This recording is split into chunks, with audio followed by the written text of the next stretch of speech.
J'ai publié un article avant l'arrivée de l'épidémie en France. Cette note décrivait exactement tout ce qui allait se passer dans les jours qui allaient venir. Cette note vient d'être republiée. Elle était au début de l'épidémie. J'ai décrit exactement ce qui allait se passer et tout s'est passé comme je l'ai dit. À l'heure actuelle, il y a quelqu'un qui vient de nous parler d'incidence. C'est une incidence de quoi ? Ce sont des malades ? Non, ce sont des gens porteurs, asymptomatiques. Ils ne sont pas malades. À l'heure actuelle, il n'y a pas d'épidémie. Mais le nombre de cas continue d'augmenter quand même. Pardon, mais on passe quand même de 2000 à 4000 en 2 semaines. Enfin. Oui, et alors ? Parce qu'on teste beaucoup. Il y a eu 5 millions de tests et 2% oui, mais seulement. Là, actuellement, mais c'est une population jeune. Donc vous avez raison, elle est asymptomatique. Mais si cette population, à la rentrée, touche une population beaucoup plus âgée, là, on rigole beaucoup moins. Mais oui, mais là, ce n'est pas le cas. Pour l'instant, ils sont entre jeunes. Hein. C'est ce que j'ai cru voir. Les scènes de liesse, si vous voulez, ces scènes, on les a vues dès le début mai. C'est-à-dire des gens dans la rue, vous l'avez vu ça, j'hallucinais pas, non.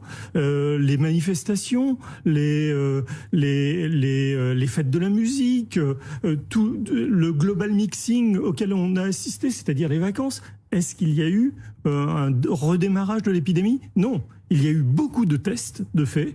Et beaucoup de cas chez les jeunes quand même.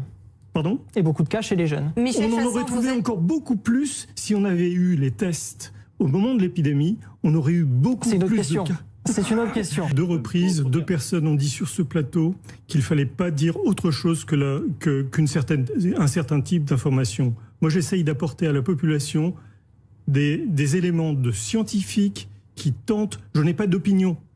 Je suis un scientifique qui tente de rassurer une population. Nous n'avons pas une épidémie infectieuse, nous avons une épidémie d'angoisse, si vous voulez. Et la population est à genoux à cause de ça, l'économie aussi. Donc, que des gens viennent nous dire, maintenant nous culpabiliser parce qu'on dit autre chose qu'eux, ça c'est insupportable, surtout un politique. Laurent Toubiana, je découvre avec vous les chiffres du jour, du nombre de cas positifs en 24 heures du coronavirus.